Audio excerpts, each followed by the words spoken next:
নানা রকম প্রশ্ন করছিলেন ভীষ্মদেবের কাছে। হঠাৎ প্রশ্ন করে বসলেন যে পিতামহ, আপনি যে সমস্ত আধ্যাত্মিক কথা বললেন তাই সব শুনে আমার মনে হচ্ছে যে রাজত্ব বা ঐশ্বর্য লাভ করে আর আমি কি করব? এত আত্মীয় স্বজন বন্ধু বান্ধবকে কালের কবলে নিক্ষেপ করেছি, এখন আর হস্তিনার সিংহাসনে বসে প্রজা পালন করতে ইচ্ছা হয় না। তার উত্তরে ভীষ্মদেব বললেন, তুমি তাতে লিপ্ত হবে কেন? সংসারে ক্ষত্রিয় কুলে যখন জন্মগ্রহণ করেছো তখন তোমাকে তোমার কর্তব্য কর্ম করতেই হবে, কিন্তু কর্তব্য কর্ম করলেও বিষয়কে কোনোদিন সর্বপ্রধান বলে মনে করবে না। রাজা জনকের মতো নির্লিপ্ত থেকে তোমায় কাজ করতে হবে সংসারে। জনক রাজা বলতেন, আমি এই মিথিলাপুরীর অধীশ্বর, কাল যদি এ পুরী অগ্নিতে দগ্ধ হয়ে আমাকে নিঃস্ব হয়ে যেতে হয় তাহলে আমি তাতে বিন্দুমাত্র চঞ্চল হব না। তার কারণ আমি রাজত্ব করছি বটে, কিন্তু তাতে আসক্ত হয়ে নেই। আমি জানি যে বিবেকশীল ব্যক্তিরা ব্রহ্মলোককেও নিতান্ত দুঃখের কারণ বলে মনে করেন, কিন্তু মূঢ় অজ্ঞান ব্যক্তিরা অল্পমাত্র বিষয় নিয়েই বিমুগ্ধ হয়ে থাকে। কি ঐহিক সুখ, কি স্বর্গীয় সুখ, তৃষ্ণা ক্ষয়জনিত বিশুদ্ধ সুখের 16 ভাগের 1 ভাগের উপযুক্ত নয়। বিষয় নিয়ে যত মানুষ লিপ্ত হয়ে পড়ে, ঐশ্বর্য যত তাদের বৃদ্ধি পায় ততই তাদের তৃষ্ণা বাড়তে থাকে, বিষয়ের প্রতি মমত্বটা বেড়ে যেতে থাকে, আরো চাই আরো চাই এইটাই মন করে।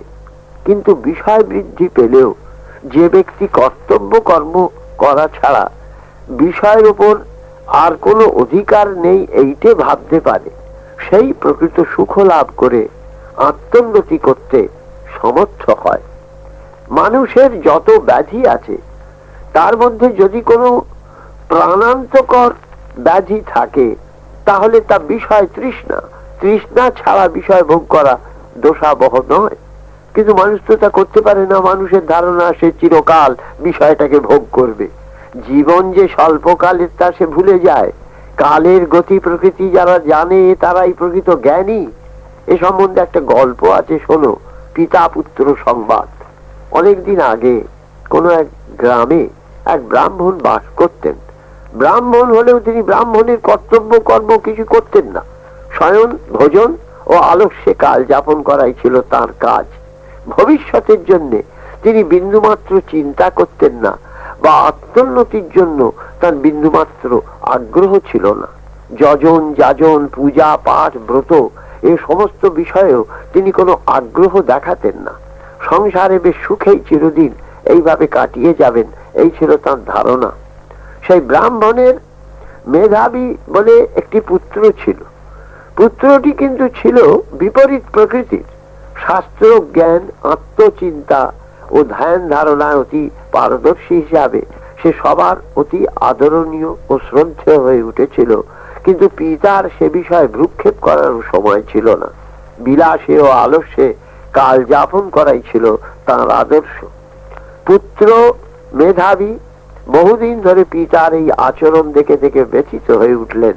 তিনি তার এই অশ্রদ্ধেয় জীবন যাপন প্রণালী দেখে একদিন পিতাকে সতর্ক করে দেবার জন্য বললেন, তা তো মানুষের জীবনকাল অতি দ্রুত সমাপ্তির দিকে এগিয়ে চলেছে, অথচ আপনি এমন নিরুদ্বিগ্ন চিত্তে কিভাবে বসে আছেন তা তো আমি দেখে অবাক হয়ে যাচ্ছি। যখন সমস্ত লোক মৃত্যুর সাগরের দিকে দিন দিন এগিয়ে চলেছে, তখন আপনার এই নিশ্চিন্ততা আমার মনকে পীড়িত করছে।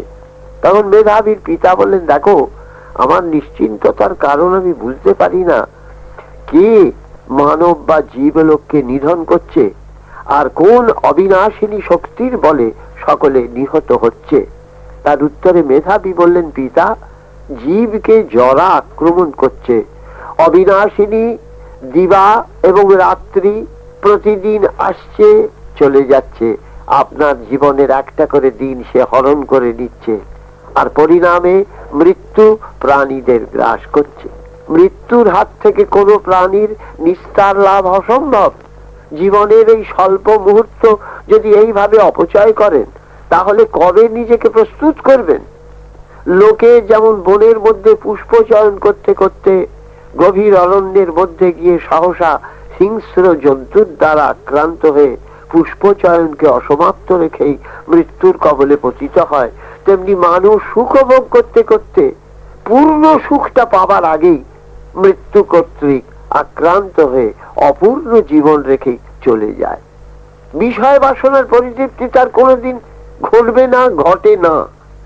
ভবিষ্যতে আত্মোন্নতি করব, বৃদ্ধ বয়সে ধর্মের স্মরণ নিয়ে নিজেকে পরিপূর্ণ করব ভেবে যারা সৎ কার্যগুলোকে অসমাপ্ত রাখে, তারা কোনোদিন পূর্ণতা লাভ করতে পারে না। তাই শাস্ত্র বলেন, যে কার্য পরদিনে সম্পন্ন করা যায় তা আজই সম্পন্ন করে রাখো। যা অপরাহ্নে করলে ক্ষতি হয় না, তা পূর্বাহ্নে সম্পন্ন করো। কারণ মৃত্যু যে কখন আসবে তার স্থিরতা নেই। কার্য সম্পাদন করা হলো কি না হলো, মৃত্যু তার জন্য অপেক্ষা করবে না।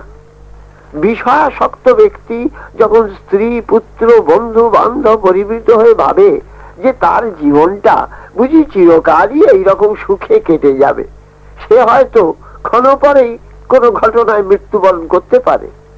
মানুষ যখন ভাবে যে এই কার্য সম্পন্ন হয়েছে, এই কার্য কিয়দংশ সম্পন্ন হয়েছে এবং এই কার্য ভবিষ্যতে পূর্ণভাবে করতে হবে, তখন সে জানে না যে মৃত্যু কোন মুহূর্তে সে তার পরিকল্পনাকে সার্থক করতে নাও দিতে পারে। কালের মহিমা বিচিত্র। কাল কি অপ্রাপ্ত ফল, কি ক্ষেত্রে কর্মরত, কি গৃহকর্মে নিরত, কি দুর্বল, কি বলবান, কি প্রাজ্ঞ, কি শূদ্র, কি ব্রাহ্মণ, কি মূর্খ, কি পণ্ডিত, কি যশস্বী, কাউকে পরিত্যাগ করবে না। মৃত্যু সৈন্য সমবেত হয়ে আক্রমণ করলে একমাত্র তার কাছে মুখোমুখি যিনি দাঁড়াতে পারেন, তিনি সত্য বল নিয়ে দাঁড়াতে পারেন। মৃত্যু শুধু তার কাছেই পরাজিত হয়।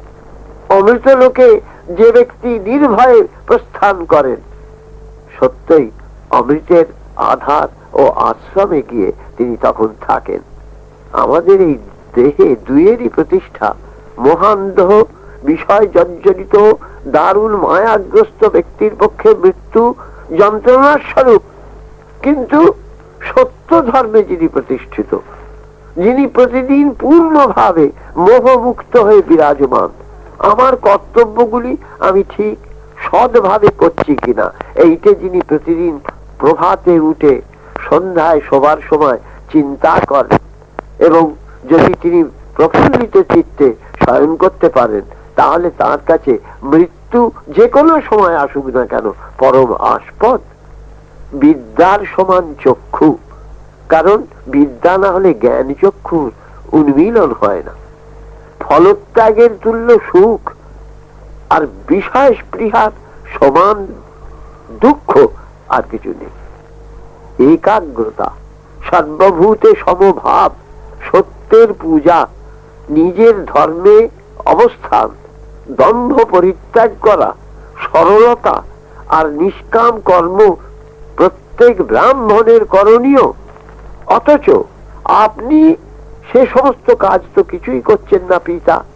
তাই আপনাকে আমি বলছি, আপনি সত্য পথ অবলম্বন করে ধর্মপথে যাত্রা করুন, ভোগ তৃষ্ণাকে বিসর্জন দিতে চেষ্টা করুন, আলস্য পরিত্যাগ করুন। মেধাবীর কথা শুনে ব্রাহ্মণের চৈতন্য হল। তিনি যখন পুত্রের যুক্তিকে স্বীকার করে নিয়ে ব্রহ্মপদ প্রাপ্তির আশায় তপস্যা করতে চলে গেলেন, তখন যুধিষ্ঠির বললেন, পিতামহ, আপনি যে কাহিনী বললেন তা শুনে আমার মনে হচ্ছে শরীর ধারণী দুঃখের কারণ। এই জীবলোকে তাই শরীরই ব্যক্তির চেয়ে দুঃখী বোধ হয় আর কেউ নেই। তখন বিশ্ব যে কথাগুলি বলেছিলেন সে কথাগুলি আমি আগামী সপ্তাহে আপনাদের কাছে আবার বলবো।